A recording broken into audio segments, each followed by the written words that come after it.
दुनिया की दिग्गज ब्रोकरेज फर्म सिटी ग्रुप ने भारतीय शेयर बाजार पर अपनी राय बदल दी है। भारत की रेटिंग ओवरवेट से घटाकर न्यूट्रल कर दी गई। वहीं चीन और साउथ कोरिया के बाजारों को ओवरवेट कैटेगरी में अपग्रेड किया गया है।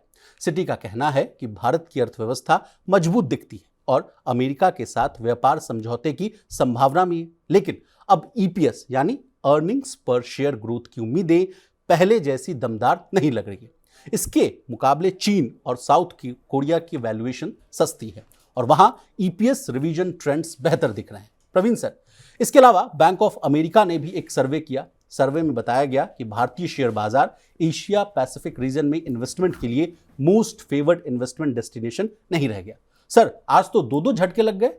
बिल्कुल, मार्केट को लेके असल में जो एक इस तरह की एंटिसिपेशन है या एक आशंका है कि क्या भारतीय बाज़ारों की वैल्यूएशन ज़्यादा है, जो बार बार फिक्र आती रहती है। इसी वैल्यूएशन की चिंता में मार्केट्स पिछले साल अक्टूबर से गिरना शुरू हुए और लगातार गिरते हुए अप्रैल तक हमको नज़र आई गिरावट का एक सिलसिला। लेकिन उसके बाद चीज़ें संभली, लगा कि ट्रेड डील हो जाएगी।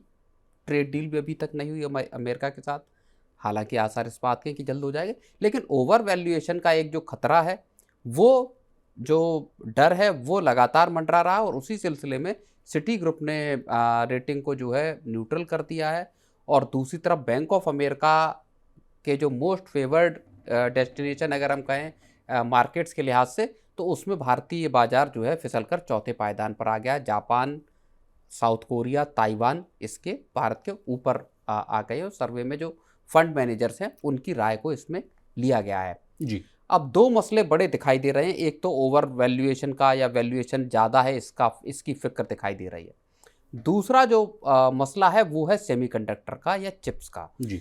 माना ये जा रहा है कि एशिया के जो दूसरे पीयर हैं, साउथ कोरिया हो गया, ताइवान हो गया, इनको सेमीकंडक्टर के सेक्टर में जो एकदम से बूम आया है, डिमांड बढ़ी है सर, डिमांड बढ़ी है, उसका फायदा ये देश लेने में ज़्यादा सक्षम साबित हो रहे हैं।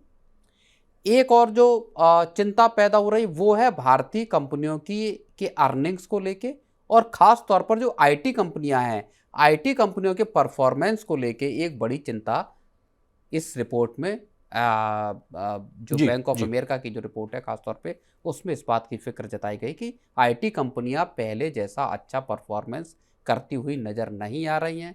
निफ्टी भी लगातार एक रेंज बाउंड उसमें बना हुआ है और 25,400 के लेवल को तोड़कर ऊपर निकलने वाला जो एक मामला है वहाँ बना हुआ।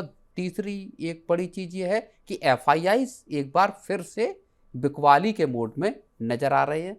क्या उनको दूसरे मार्केट ज़्यादा अट्रैक्टिव लग रहे हैं? एक ये भी आशंका यहाँ पे पैदा होती हुई दिखाई दे रही है। दो तीन डेटा है मेरे पास, उस पर चर्चा कर लेते हैं। जो कहा जा रहा है कि सिटी की जो रिपोर्ट है कि भारत की रेटिंग क्यों घटाई गई, कहा गया कि जब से रेसिप्रोकल टैरिफ लगाया गया अप्रैल के बाद से, उस खबर के बाद भारतीय शेयर बाजार में गिरावट आई। लेकिन निचले स्तर से कहा जा रहा है कि अब 15% से अधिक की रिकवरी है।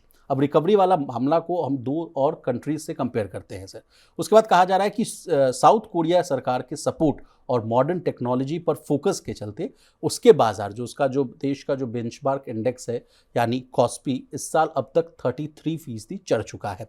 चीन का अगर हम डेटा लें सर, CSI 300 इंडेक्स की बात की जाए तो वो भी कहा जा रहा है कि इस साल 21% अपने लेवल से ऊपर है। जबकि कहा जा रहा था सर कि पिछले 2 सालों में इनमें गिरावट आ रही थी, लेकिन लगातार अब जो चीन में रिकवरी देखने को मिल रही है, स्थिरता वहाँ भी लौटती हुई नजर आ रही है। इसलिए कहा जा रहा है कि वहाँ इन्वेस्टमेंट का जो माहौल है, मूड और माहौल जो है वो सुधरता हुआ नजर आ रहा है। इस वाले फैक्टर पर भी आप अगर कोई बिल्कुल देखिए, चीन के अभी जो Q1 के नंबर आए हैं 5.1, वो 5.2% का जो ग्रोथ रही है, वो भी नंबर हालांकि इससे पिछले क्वार्टर में 5.4% थी, उससे थोड़ी कम है, लेकिन वो फिर भी 5% से ऊपर की ग्रोथ रेट चीन रखने में अपनी कामयाब रहा है। और ये एक बहुत बड़ा फैक्टर है। हालांकि कंज्यूमर डिमांड अभी भी चीन में कमज़ोर बनी हुई है, खरीदारी को लेके जो सेंटीमेंट है वो डाउन है। लेकिन इस सब तमाम जो अनसर्टेनिटीज़ के दौर में, और जो चीन ने एक टारगेट रखा कि हम 5% से ज़्यादा ग्रोथ करेंगे, उसको वो हासिल 2 क्वार्टर से लगातार अचीव करता हुआ दिखाई दे रहा है, उसको वो सरपास कर रहा है। तो चीन का मार्केट, और दूसरी चीज़ ये है कि अंत में अमेरिका और चाइना के बीच में एक ट्रेड डील के लिए तकरीबन सहमति बन गई है दोनों देशों के बीच में। तो चीन को जो बड़ा झटका लगने के आसार थे, जो एक ट्रेड वॉर अमेरिका और चीन के बीच शुरू हुई थी, वो वॉर थमती हुई नजर आ रही है। अमेरिका को समझ में आ रहा है कि बिना चीन के फिलहाल काम चलेगा नहीं अगर आपको हाइपर इन्फ्लेशन से बचना है। जी। अब प्रवीण सर, एक और बात है जो मैं आपसे समझना चाहूँगा। फरवरी 2025, यानी अभी से आप देख लीजिए तो 4-5 महीने पहले की बात है। उस समय सिटी ने भारत को ओवरवेट की रेटिंग दी थी। उस समय इन्होंने रेटिंग को अपग्रेड किया था। उस समय कहा गया था कि टैक्स कट किया गया है, जिस तरह से बजट में ऐलान किया गया। दूसरी बात कही गई थी कि सरकारी खर्च में बढ़ोतरी हो रही है। तीसरी बात उस समय कही गई थी कि ब्याज दरों में कटौती की जा सकती है। तो उस समय तो आपको याद ही होगा, फरवरी के जो एमपीसी में लगातार 5 साल के बाद 0.25% का रेट कट किया गया था। उसके बाद लगातार आप देखिए इस साल में 3 रेट कट हुए। उस समय जब इन्होंने फैक्टर्स जो गिनवाए थे, उस वजह से ओवरवेट की रेटिंग दी थी। उस समय के टारगेट्स भी मैंने नोट करके रखा हुआ है। उस समय इन्होंने निफ्टी का जो लक्ष्य था 2025 के अंत तक का दिया था 26,000 के आसपास।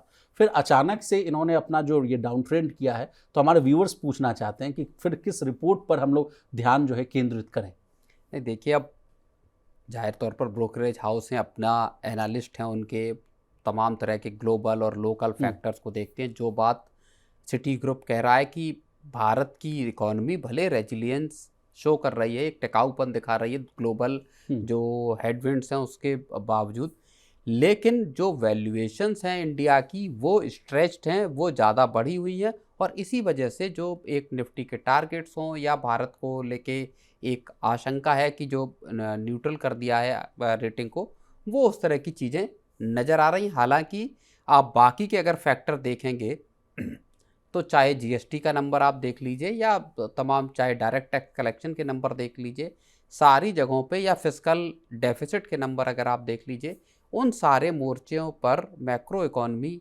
मजबूत लगातार बनी हुई है।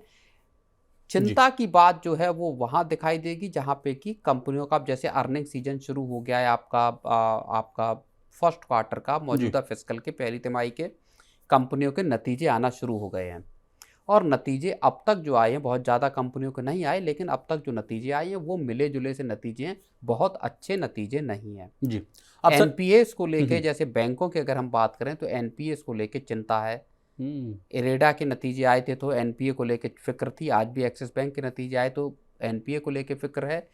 इधर आपके जो टीसीएस के नतीजे आए थे वहाँ पे भी बहुत ज़्यादा जो अनसर्टनिटीज़ हैं उनको लेके बार बार जिक्र किया जा रहा है। तो नतीजे आईटी कंपनियों को लेके खास तौर पे एक फिक्र बनी हुई है। सर, एक और चिंताजनक बात यह है जो बोफा के सर्वे से सामने आ रहा है। कहा जा रहा है कि केवल 10% जो फंड मैनेजर्स हैं वो अब भारत को लेकर ओवरवेट है। वहीं कहा जा रहा है कि जापान पर 32%, ताइवान पर 19% और दक्षिण कोरिया पर 16% जो फंड मैनेजर्स हैं वो ओवरवेट है। तो मैं आपसे समझना चाह रहा हूँ कि जिस मनी सेंट्रल पर हम लोग ने लगातार बातें की कि तमाम जो पैसे हैं डेवलप्ड कंट्रीज से घूमते फिरते हुए इमर्जिंग इकोनॉमीज पर आते हुए नजर आ रहे थे। मेरा आपसे सवाल है सर कि क्या अब इन रिपोर्ट्स के आधार पर कुछ हाल फिलहाल या छोटी अवधि में ही मार्केट का सेंटिमेंट बिगड़ सकता है? क्या यहाँ से पैसे वहाँ वापस जो हैं बाहर जाते हुए दिखेंगे? नहीं, देखिए, अब इन्वेस्टर्स कितना भरोसा करते हैं इन रिपोर्ट्स पे, चाहे बैंक ऑफ अमेरिका हो, चाहे सिटी ग्रुप हो या दूसरा कोई ब्रोकरेज हाउस हो। इन्वेस्टर्स अपनी